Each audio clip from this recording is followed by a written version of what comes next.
What's up guys and welcome back to Wall Street Millennial. The GameStop saga from late January has restarted and seems to be here with much more staying power than the mainstream media had thought. Before we get into the video, keep in mind that we are not financial advisors and you should always do your own research before making any investment decision. The price of GameStop stock has now surpassed $300 a share once again. It is now within striking distance of its mid-squeeze highs. The most recent rally started around February 23rd when it was announced that Jim Bell, the CFO of GameStop, had been fired, and it was widely speculated that activist investor Can Cohen was behind the move in some capacity. On that day and the next, GameStop stock doubled from $50 to $100 in just a span of a couple days. Doubters were proven wrong, and GameStop reached an intraday high of $184.64 on February 25th. Some people might have dismissed the price action as an anomaly and expected it to go back down again.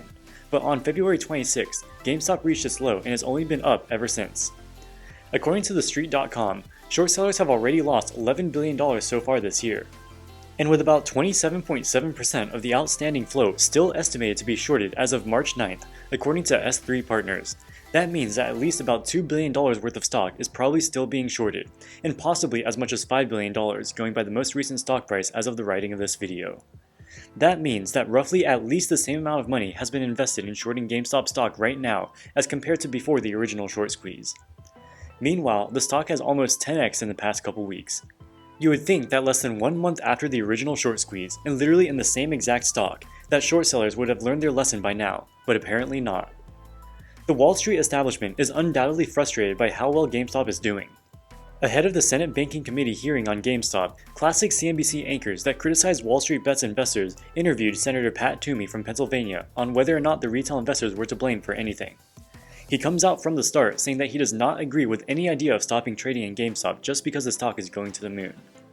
And I don't believe in this paternalistic idea that we have to protect people from themselves and not let them invest. I think we should celebrate these innovations. Celebrate them and just so Wild Wild West, just let it go. Yeah, let it happen. We've got a witness. Apparently, there's the suggestion that because GameStop is obviously overpriced, the SEC should do something about stopping people from investing in it.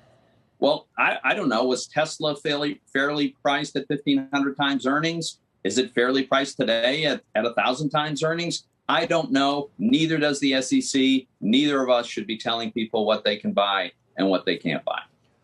But what about, you can come up with other examples, obviously, when people get together and decide on an investment theme and move it. But the power of social media and being able to aggregate so many people to do the same thing and all act in concert, which brings up the at least the perception it's some kind of pump and dump from years ago, except it's got a new flavor because it's on a social media site. That there's no merit to that argument? So I don't think so. I don't know how sustainable this is. Look, I do think GameStop was a classic bubble, and it still looks like it's wildly overpriced. That's just my opinion. But it's not at all clear to me that any laws or regulations were broken. And I'm not sure what you would do about people who are, fraud is illegal, and it should be prosecuted. Dishonest information about companies, that's illegal. It should be. But a group of people coming together and saying, hey, there's a big short on this company. Let's buy it and squeeze them out. Really? We're going to try to ban that somehow? After the senator did not take Joe's bait about Reddit having orchestrated a fraud, Andrew Sorkin makes one final attempt to get Pat Toomey to say that Wall Street Bets is a giant pump and dump. Toss it over to Andrew. Andrew?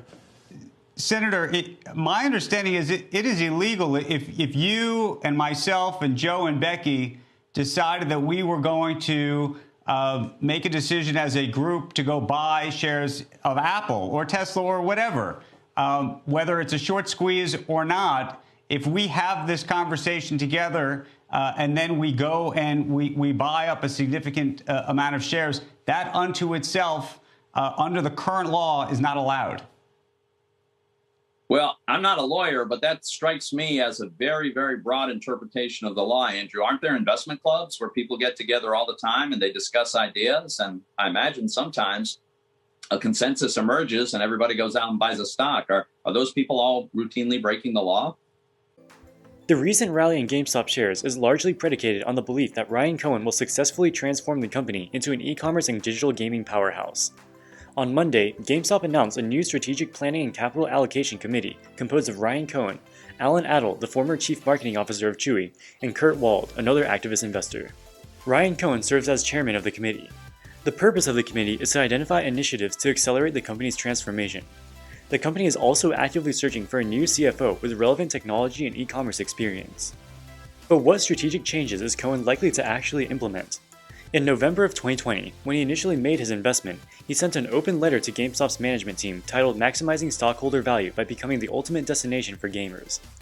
In the letter, he explained how there is a massive opportunity in the global gaming market, which was worth $175 billion in 2020 and is expected to grow to $218 billion by 2023. GameStop has an extremely valuable brand with large customer base and 55 million PowerUp Rewards members. And while GameStop has lost market share to competitors like Amazon and Steam in recent years, they still have a chance to emerge as the market leader if they can set up a credible strategy for capturing growth opportunities and becoming the ultimate destination for gamers. However, the window for this opportunity is rapidly narrowing. The video game industry is rapidly evolving. Everything is changing, from how consumers buy games to how they interact and compete with one another. Ryan Cohen believes that the successful video game companies of tomorrow will embrace technology and specialize in not just gaming products, but also experiences and services. The reason for GameStop's historical decline are threefold. First, they've been overly dependent on selling physical hardware, and this caused them to lose market share as the market shifted to digital streaming. Second, they failed to benefit from the explosion of mobile gaming. And third, they are overly dependent on brick-and-mortar retail locations. Cohen says that GameStop should cut costs by shutting down underperforming and duplicative stores as well as divesting its non-core operations in Europe and Australia. They should also use the profits from console launches to invest in new initiatives to make the company more competitive in future years. So now that he's the chairman of the Strategic Capital Allocation Committee, what can Cohen actually do to turn the business around? Here's what one analyst on CNBC had to say. Where gaming is going, and most gaming that comes from individual companies are restricted to their platforms. What GameStop allows gamers to do is look across gaming companies, right? They've got audiences that play PlayStation, Xbox, all of these different games.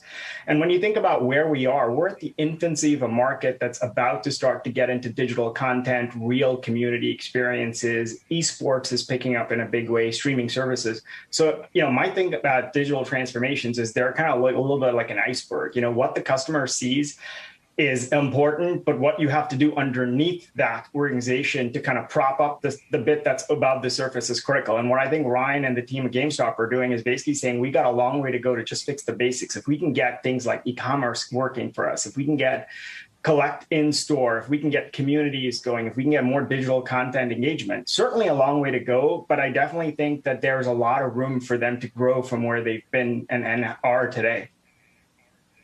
Nigel, that's a whole lot of ifs. And when you say they have this customer, how many customers do they actually have, and how tight of a hold do they have on them?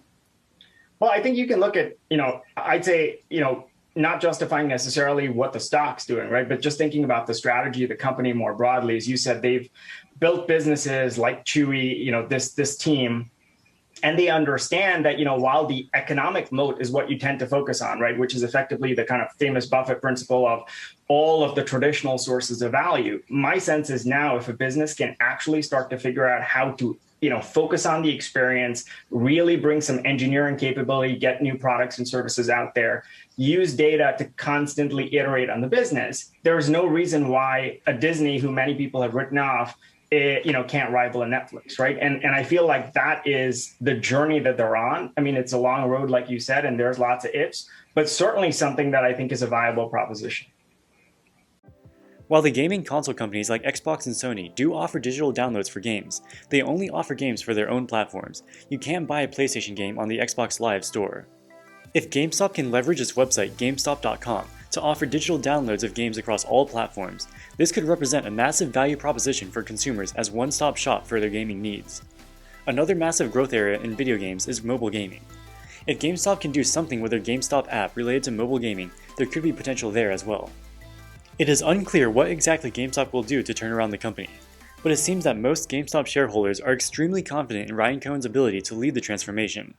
And investor enthusiasm over Cohen's turnaround plan may prove to be a self-fulfilling prophecy. As of the time of recording this video, GameStop's share price was around $302, giving it a market cap of $23 billion. If the company decides to issue new shares at this valuation, they could raise billions of dollars of capital while only minimally diluting the existing shareholders.